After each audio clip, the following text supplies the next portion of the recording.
غزوہ احزاب کا یہ بہت بڑی جنگ تھی، اتنی بڑی جنگ تھی کہ اس جنگ نے طاقت کا توازن ہی بدل کے رکھ دیا تھا،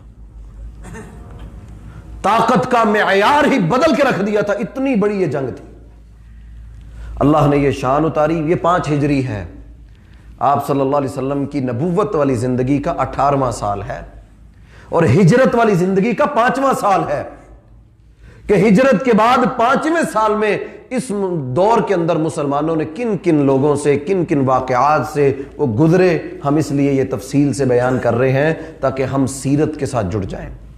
آج کے دور کے حالات سیرت سے مختصر نہیں ہیں، مختلف نہیں ہیں، ہمیں ان کو موازنہ کر کے اپنی اصلاح کرنی چاہیے۔ وہ یہودی قبیلہ جس کو اللہ کے رسول صلی اللہ علیہ وسلم نے مدینہ سے نکالا تھا، وہ سیدھا جا کے آباد ہوا تھا خیبر کے اندر۔ خیبر میں بیٹھ کے انہوں نے صرف یہ نہیں کہ چلو اپنی سرزمین چھوڑ دی تو ٹھیک ہے، ایک باقاعدہ وفد تیار کیا یہودیوں نے خیبر سے اور پہنچ گئے مکہ کے اندر۔ کہا دیکھو تمہارے بھی سب سے بڑے دشمن مسلمان اور ہمارے بھی سب سے بڑے دشمن مسلمان، تمہارا بھی مقصد یہی ہے کہ مدینہ کو صفحہ ہستی سے مٹا دیا جائے، ہمارا بھی مشن اور مقصد یہ ہے کہ مدینہ کے اوپر جو ہمیں گھروں سے نکالا گیا، ہمارے مال اور ہماری زمینوں کے اوپر مسلمان آئے، ہم چاہتے ہیں کہ ان سے اپنے قبضوں کو چھڑوائیں، ہمارا بھی مقصد یہی ہے، تمہارا بھی مقصد یہی ہے۔ تم بھی چاہتے ہو اسلام کو مٹنا چاہیے، ہم بھی یہی چاہتے ہیں کہ اسلام کو مٹنا چاہیے۔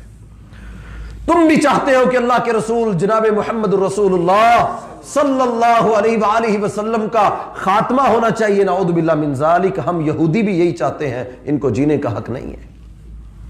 یہ یہودیوں کا ایک پورا وفد گیا خیبر سے مکہ کے اندر 5 ہجری کے اندر۔ مکہ والوں نے کہا ہم تمہاری بات کیسے مانے کہ تم صحیح کہہ رہے ہو سکتا ہے تم ہمیں دھوکہ دے دو یا ہمارے ساتھ کوئی بدعہدی کر دو۔ انہوں نے کہا جو کہو گے ہم کر لیں گے۔ انہوں نے کہا اگر تم ہمیں یقین دلانا چاہتے ہو تو ہمارے یہ معبود جو ہیں بت ان کے لات منات عزا حبل، کہا یہ 5 ہمارے معبود پڑے ہیں بیت اللہ کے گرد، اگر تم یہودی کہتے ہو نا کہ واقعتاً تم ہمارے ساتھ مخلص ہو اور واقعتاً تم مدینہ پہ حملہ کرنا چاہتے ہو اور تمہیں ہماری مدد کی ضرورت ہے تو تم ہمارے ان 5 معبودوں کو سجدہ کرو اور یہ اپنی زبان سے اقرار کرو کہ مسلمانوں کا دین صحیح نہیں ہے، ہمارا مکے کے کافروں کا دین بہت اچھا ہے۔ یہ ایک سیاہ دبا ہے یہودیوں کے ماتھے کے اوپر، جائیں ان کی کتابیں پڑھ کے دیکھیں، وہ خود مانتے ہیں کہ ہم سے بہت بڑی غلطی ہوئی کہ ہم نے وہاں پہ جھوٹا کہا ہمارے بڑوں نے، وہ غلط بات پہ سجدے میں گر گئے۔ ان یہودیوں نے دیکھیں کتنے سازشی ہیں، مسلمانوں کے خلاف ابھارنا تھا، بتوں کو سجدہ کر دیا۔ تورات اللہ نے دی تھی نا ان کو، ہے تو اہل کتاب تھے نا، بتوں کے سامنے گر گئے۔ گر رہے ہی نہیں بلکہ یہ اعلان کیا کہ تمہارا دین سچا ہے، مسلمانوں کا دین جھوٹا ہے۔ ابو سفیان نے کہا اب ہمیں یقین آ گیا، اب ہمیں یقین آ گیا کہ یہودی ہمارے ساتھ ہیں۔ 4000 کا ایک بہت بڑا لشکر تیار کیا مکہ کے لوگ۔ یہودیوں نے کہا ہم پورے عرب سے طاقت جمع کریں گے، قبیلوں کو جمع کریں گے، ایک بہت بڑا اتحاد بنا کے ہم مدینہ کے اوپر ایسی یلغار کریں گے کہ دنیا کس سے یاد کرے گی کہ کسی نے کسی پہ حملہ کیا تھا۔ یہ پلاننگ کر رہے ہیں یہودی۔ اللہ کے رسول صلی اللہ علیہ وآلہ وسلم کو آپ کے جیسا ہم نے بتایا تھا گزشتہ جمعے کے اندر یا اس سے پہلے بھی جمعوں میں کہ مسلمانوں کے بھی جاسوس تھے جو خبریں دیا کرتے تھے، باتیں پہنچا کرتی تھیں۔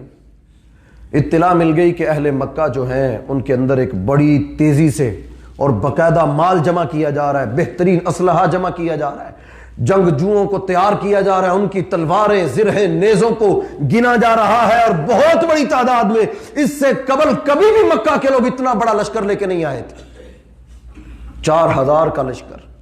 اب یہ جو یہودی وفد تھا نا، انہوں نے اب دوسرا پڑاؤ غطفان قبیلے کی طرف کی۔ یہ مدینہ سے کافی دور تھا، یہ غطفان ان کا کوئی مذہب نہیں تھا، یہ ایک جنگجو قبیلہ تھا جس کو آپ کہہ سکتے ہیں کہ ڈاکو تھے، لٹیرے تھے، مال لوٹتے تھے اور اپنے گھروں کو چلاتے تھے، اور جنگجو ہونے کی وجہ سے ایک بڑا نام تھا ان کا عرب کے اندر۔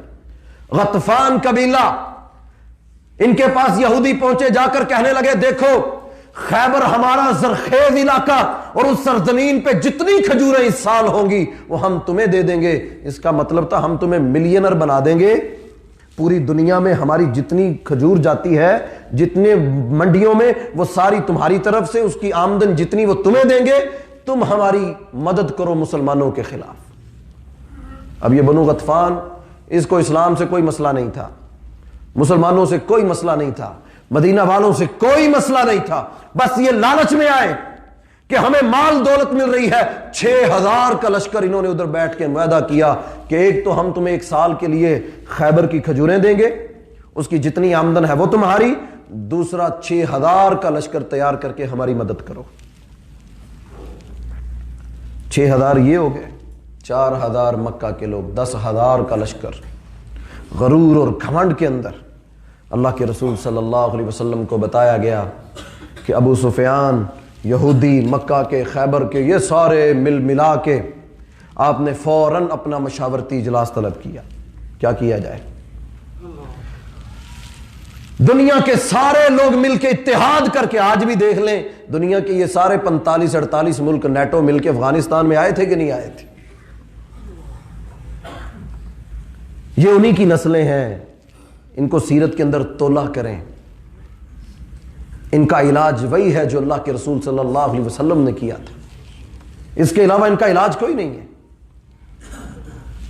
آج بھی دنیا میں یہ جتنے جمع ہوتے ہیں اور جتنی انویسٹمنٹ کرتے ہیں، یہ اسی لیے تو کرتے ہیں۔ یہ نیٹو کیا ہے؟ کس کے خلاف بنایا گیا نیٹو؟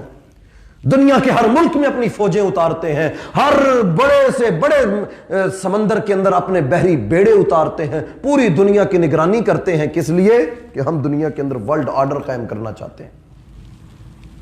دیکھ لیں جس ملک کے اندر، ہر ملک میں ان کی فوجیں موجود ہیں۔ غزوہ احزاب کے موقع پہ اللہ کے رسول جب مشورہ کرنے لگے کہ بتاؤ کیا کیا جائے، تو مشورہ جاری ہوا تو اللہ اکبر، حضرت سلمان فارسی رضی اللہ تعالی، اللہ کے رسول صلی اللہ علیہ وسلم نے بتایا کہ اس طرح غطفانی بھی، بنو مرہ بھی، بنو اسد بھی، جتنے قبیلے مدینہ کے ارد گرد تھے وہ سارے قبیلے جمع ہو چکے ہیں، باقاعدہ ان کے ساتھ شرائط اور معاہدے ہو چکے ہیں، مکہ کے کافر بھی آ رہے ہیں، یعنی ایک بہت بڑا اتحاد، اور مدینہ کے اوپر یلغار ہونے لگی ہے۔ تو مسلمانوں بتاؤ اب کیا کرنا چاہیے، کیا ہونا چاہیے اس حالات میں؟ اور قربان جاؤں صحابہ، کوئی ایک بھی بزدل نہیں تھا، سارے غیرت مند تھے، عزت سے جینا جانتے تھے۔ کیا ہے 100 سال بندہ جی لے اور گیدڑ کی طرح جیے، اس سے بہتر ہے ایک دن جیے لیکن شیر کی طرح جیے، عزت کے ساتھ جیے، ورنہ جام شہادت نوش کر جائے۔ صحابہ کی یہی عزم تھا، عزت سے جیئیں گے تو جی لیں گے، ورنہ جام شہادت نوش کر لیں گے۔ آپ نے مشورہ کیا کیا کرنا چاہیے؟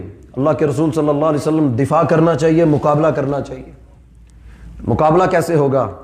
فرمایا کہ مدینہ جو ہے وہ ایک ایسی جگہ پہ ہے، اس کے جنوب میں، اس کے مشرق کے اندر، دونوں طرف شمال اور جنوب کے اندر، فرمایا کہ 2 پہاڑ ہیں، پیچھے ہماری آبادی ہے، ایک ہی جگہ ایسی ہے سامنے کی جو کھلی ہوئی ہے۔ تو حضرت سلمان چونکہ فارس سے، کبھی پڑھیے گا سلمان فارسی کو، فارس کا رہنے والا، شہزادوں سی زندگی بسر کرنے والا، کسی نے ایسے کان میں کہہ دیا سلمان ایک آخری نبی آئے گا، اپنے گھر کو چھوڑ دیا، قیدی بن گئے، مہریں لگی جسم کے اوپر، مہریں لگی، غلاموں کی بکتے بکاتے۔ مدینہ کے اندر آ کے کسی کے پاس غلام تھے، کسی نے آ کے اطلاع دی کہ پتہ ہے تمہیں مسلمانوں کے نبی آ چکے ہیں؟ کہتے میں کھجور پہ چڑھا ہوا تھا، کام کر رہا تھا، کھجور کے وہ شاخیں توڑ رہا تھا، تو ایک شخص دوڑتا ہوا آیا، میرے مالک کو آ کے کہنے لگا تمہیں پتہ ہے ایک شخص جو احمد ہے اپنے آپ کو نبوت کا اعلان کر چکا ہے۔ کہتے میں نے اوپر سے نیچے چھلانگ لگائی کہ سلمان جس مقصد کے لیے تو نے ہجرتیں کی، ماریں کھائیں، اللہ نے تجھے وہ مقصد عطا کر دیا۔ اللہ اکبر، یہ پڑھی، یہ بڑی خوبصورت داستان ان کی۔ فارس کو چھوڑا تھا نا، من ترک للہ شیئا عوضہ اللہ خیرا من، جو اللہ کے لیے کچھ چھوڑتے ہیں نا، اللہ کے لیے کچھ چھوڑتے ہیں، میرے نبی کا حکم من ترک للہ، جو اللہ کے لیے چھوڑتا ہے، کوئی بھی عمل چھوڑتا ہے، اللہ میں بدکاری نہیں کروں گا، گناہ نہیں کروں گا، اللہ گندے دوست نے، اللہ تیرے لیے، من ترک للہ، اللہ تیرے لیے یہ عمل کرتا ہوں، اپنا گھر تیرے لیے چھوڑتا ہوں، اللہ میں تیرے لیے یہ عمل کرتا ہوں، اللہ کہتے ہیں فَأَوَّضَهُ اللَّهُ خَيْرًا مِّن، میرے نبی کا وعدہ ہے اللہ اس بندے کو اس کا نعم البدل ضرور عطا کرتا ہے۔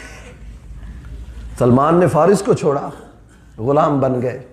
حضرت عمر کا زمانہ تھا جب فارس کو فتح کیا مسلمانوں نے، تو عمر بن خطاب کہنے لگے اینا سلمان بن الفارسی، او سلمان کہاں ہے، بلاؤ۔ کہا کیا کرنا ہے، کہا بلاؤ سلمان کو، ہم نے فارس کا بادشاہ بنانا ہے۔ اللہ کے لیے چھوڑا تھا نا اپنا ملک، اللہ کے لیے اللہ نے ملک دے دیا۔ نبی صلی اللہ علیہ وسلم سے کہنے لگے اللہ کے رسول ہم فارس کے رہنے والے، ہمارے ہاں ایک روایت ہے کہ دشمن جب حملہ کرنے لگے تو ہم اپنے آپ کو باقی سائڈوں سے کور کر کے ہم سامنے خندق کھود لیتے ہیں۔ اب عربوں کا سٹائل یہ نہیں تھا، عربی تو ہمیشہ تلوار سے تلوار ٹکرانے والے تھے،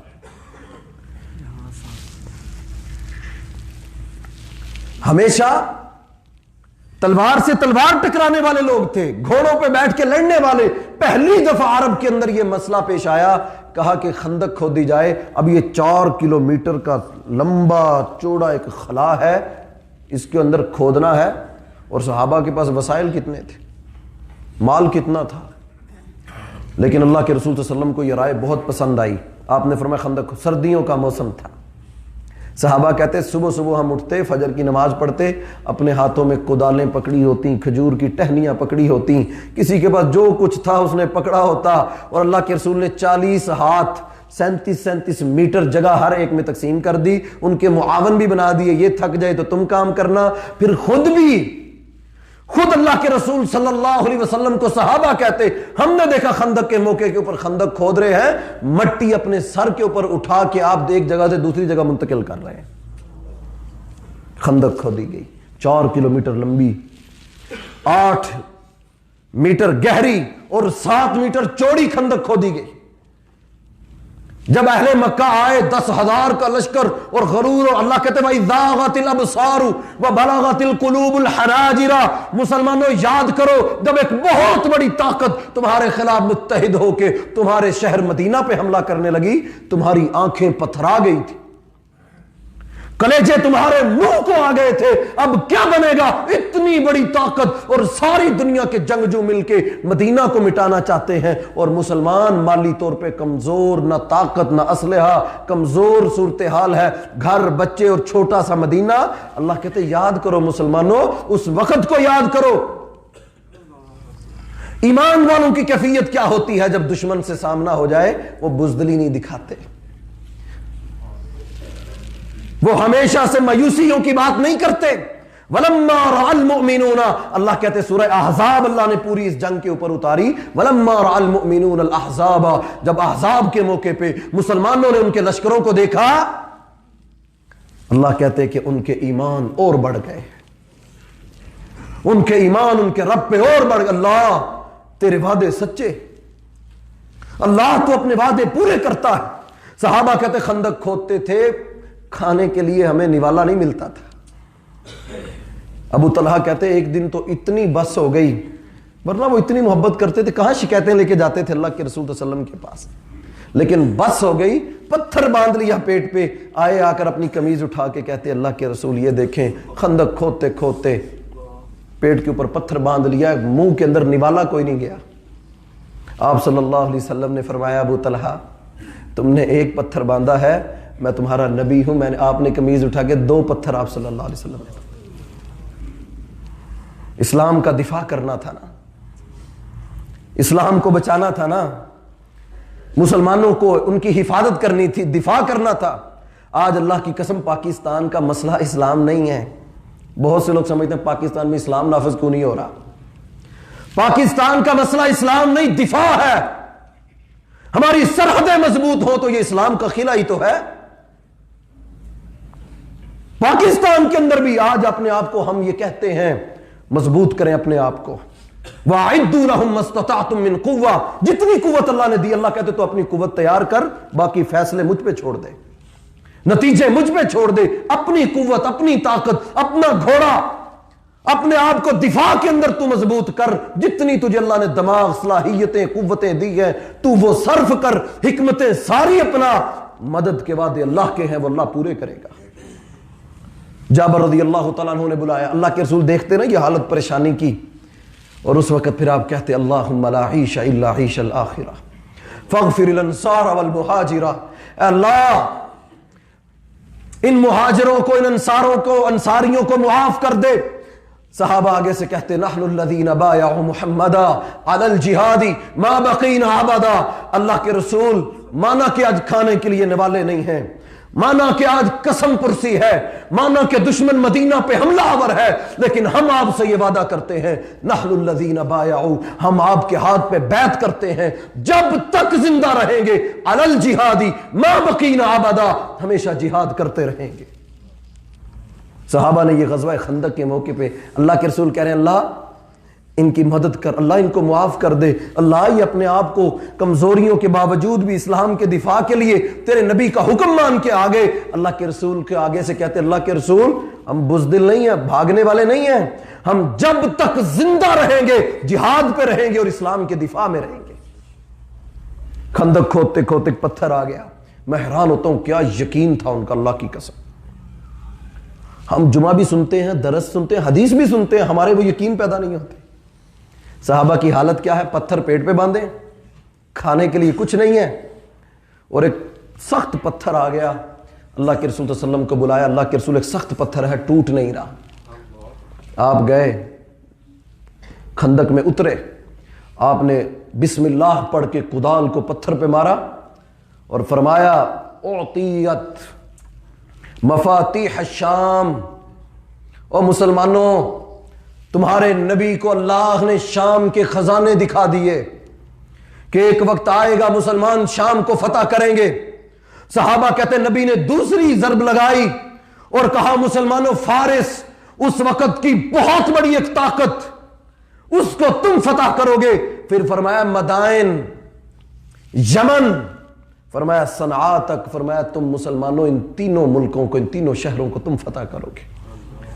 اب دیکھیں صحابہ کیا کہہ رہے ہیں کہ ہمارے ایمان اور بڑھ گئے، ہمارے یقین اور بڑھ گئے، اور اللہ کہتے ہیں منافق کیا کہہ رہے تھے، بھائی یقول المنافقون یقولون، اللہ کہتے ہیں منافق کیا کہہ رہے تھے، ما وعدنا اللہ ورسولہ الا غرورا، دشمن سر پہ ہے، دشمن ان کو کچلنا چاہتا ہے، مٹانا چاہتا ہے، اور یہ آگے سے کہہ رہے ہیں یمن فتح کریں گے، شام فتح کریں گے، ایران ہو پہلے مدینہ تو بچاؤ۔ صحابہ کہتے اللہ کی قسم جب نبی نے یہ کہہ دیا اپنی زبان سے کہ تم شام بھی کرو گے فتح، یمن بھی فتح کرو گے، فارس بھی فتح کرو گے، کہتے اللہ کی قسم ہمیں یقین ہو گیا۔ کتنے صحابہ تھے کہنے لگے اللہ کے رسول میرے لیے دعا کر دے میں شام کو فتح کروں، میرے لیے دعا کر دے میں یمن کو فتح کروں، میرے لیے دعا کر دے میں شام کو، یمن کو اور فارس کو فتح کروں۔ آپ صلی اللہ علیہ وسلم نے اس موقع پر، اور قربان جاؤں صحابہ پہ، یہ نہیں کہا اللہ کے رسول یہاں تو اپنی جان بچانا مشکل ہو گیا ہے نا۔ ہم جب کسی کو کہتے ہیں غزوہ ہند ہوگا، ہم کہتے ہیں نا کہ غزوہ ہند ہوگا اور انشاءاللہ ہوگا، ہمارا ایمان ہے، ہمارے نبی نے کہا ہے۔ بہت سے لوگ پریشان، اچھا جی غزوہ ہند اس حالات میں بھی ہو سکتا ہے۔ صحابہ سے بری حالت ہماری نہیں تھی، ہماری بری حالت نہیں ہے، وہ تو پتھر باندھ رہے تھے، ہمیں بتائیں کتنے پتھر باندھنے پڑتے ہیں۔ ان کے پاس تو تلواریں بھی پوری نہیں تھی، دفاع بھی مکمل نہیں تھا۔ اور اپنے نبی کی باتوں کو سچا مانا کریں، جو نبی کی بات آئے صلی اللہ علیہ وسلم، دنیا جو کہے، میڈیا جو کہے، حالات جو کہے، حالات بنیں گے۔ اللہ کس کو کھڑا کر دے، کس کو علم ہے، اللہ کس سے کام لے لے۔ ہو سکتا ہے جو مایوسیاں پھیلا رہا ہے اللہ تعالیٰ اس سے ہی کوئی نہ کوئی کام کروا لے، اللہ اس سے ہی مدد لے لے۔ اللہ تو ابابیلوں سے کام لیتا ہے، اللہ مچھروں سے کام لیتا ہے، اللہ کام لینے پہ آئے، اللہ یہود و نصارہ سے کام لے لیتا ہے۔ اللہ کا دین، اللہ کا اسلام محتاج نہیں ہے بندوں کا، نہ کسی کے مال کا، نہ کسی کی جوانی، اللہ کا دین۔ ہم اپنے آپ کے لیے فخر سمجھیں اللہ تیرا شکر ہے تو نے ہمیں اسلام کے اندر پیدا کیا، اللہ تیرا شکر ہے تو نے ہمیں یہ غیرت دی کہ ہم امت کی بات کرتے ہیں، ہم دفاع کی بات کرتے ہیں، ہم جہاد کی بات کرتے ہیں۔ اللہ تیرا شکر ہے کہ ہم وہ لوگ ہیں کہ جو سینہ تان کے کفر کی آنکھوں میں آنکھیں ڈال کے اللہ بات کرتے ہیں۔ اللہ تو نے ہمیں یہ ایمان عطا کیے۔ اللہ ہم تجھ سے دعا کرتے ہیں عبداللہ بن مسعود کی طرح اور حضرت سعد بن ابی وقاص کی طرح، عبداللہ بن جہش کی طرح، جنہوں نے جہاد کے میدانوں میں دعائیں کی اللہ زندگی دینا تو ایمان والی، خاتمہ ہو تو اللہ شہادت کی موت کے ساتھ کرنا۔ یہ جذبے ہونے چاہیے۔ بہرحال غزوہ خندق کے موقع پہ اتنی بڑی بشارتیں ملی، لیکن مختصر وقت مکمل ہو گیا۔ آخری بات، اللہ نے ادھر بھی تقریباً 1 مہینہ یہ مارکا چلا، اللہ نے ان کے قدم اکھاڑ دیے، ہوائیں چلائیں، آندھیاں چلائیں۔ غزوہ احزاب کے حوالے سورہ احزاب کا مطالعہ کیجئے گا، سورۃ النور کے اندر اللہ نے کچھ آیات اتاری ہیں اس جنگ کے حوالے سے، ان کا مطالعہ کیجئے، اس ترجمے سے پڑھیے گا، آپ کو انشاءاللہ اس سکون ملے گا کہ اللہ نے کس طرح مدد کی۔ آج ہمارا وقت کا تقاضا ہے، اور اللہ کی قسم اس سے آگے بہت شاندار حضرت علی رضی اللہ تعالی عنہ کا کارنامہ کہ انہوں نے عمر بن عبد ود کو قتل کیا۔ عمر بن شام کا بہت بڑا جنگجو جو للکارتا تھا، کہتا ہے 100 بندہ میرے مقابلے میں آئے، 1-2 سے تو وہ لڑنا اپنی توہین سمجھتا تھا، اتنا بڑا چیلنج کرتا تھا۔ اور حضرت علی رضی اللہ تعالی عنہ حیدر قرار، اللہ کی تلواروں میں سے ایک تلوار، شیر ایک ہی وار میں عمر بن عبد ود کے 2 ٹکڑے کر کے رکھ دی۔ لوگ شام سے آتے تھے، کہتے ہمیں وہ بندہ تو دکھاؤ جس نے عمر بن عبد ود کو قتل کیا ہے۔ تو لوگوں نے کہا وہ جھونپڑیاں وہاں رہتے ہیں، چلے گئے اندر تو دیکھا ایک شخص پیالے میں روٹیاں بھگو کے کھا رہا ہے۔ انہوں نے کہا نہیں، یہ نہیں، ہمیں وہ بندہ دکھاؤ جس نے عمر بن عبد ود کو قتل کیا ہے۔ وہ کہا یہی تو ہے۔ حضرت علی کے پاس آئے، کہنے لگے اے علی رضی اللہ تعالی عنہ، تو نے عمر بن عبد ود کو قتل کیا ہے؟ کہا ہم مسلمان ہیں، انا مسلم، میں مسلمان ہوں، ہم کبھی بھی ہتھیار کے بھروسے میدان میں نہیں اترتے، ہم تو اللہ کی مدد اور ایمان کی قوت سے میدانوں میں اترتے ہیں۔ انشاءاللہ ہم اگلے خطبہ جمعہ کا آغاز غزوہ احزاب کے نتائج، کس کا نتیجہ کیا نکلا، اس وقت دنیا میں کیا مسلمانوں کی حیثیت ہو گئی، اس بہرحال 1 مہینے کے محاصرہ اور کشمکش کے بعد فتح مسلمانوں کے نصیب میں آئی اور بہت بڑے اتحاد کو اللہ نے شکست دی۔ اللہ رب العالمین ہمیں صحیح معنوں میں سیرت کو سمجھنے کی توفیق عطا فرمائے۔ اللہ رب العالمین زندگی دے تو ایمان سے بھری ہوئی، اے اللہ موت دینا ایمان کی حالت میں، اللہ شہادت کی موت عطا فرما۔ وآخر دعوانا ان الحمد للہ رب العالمین۔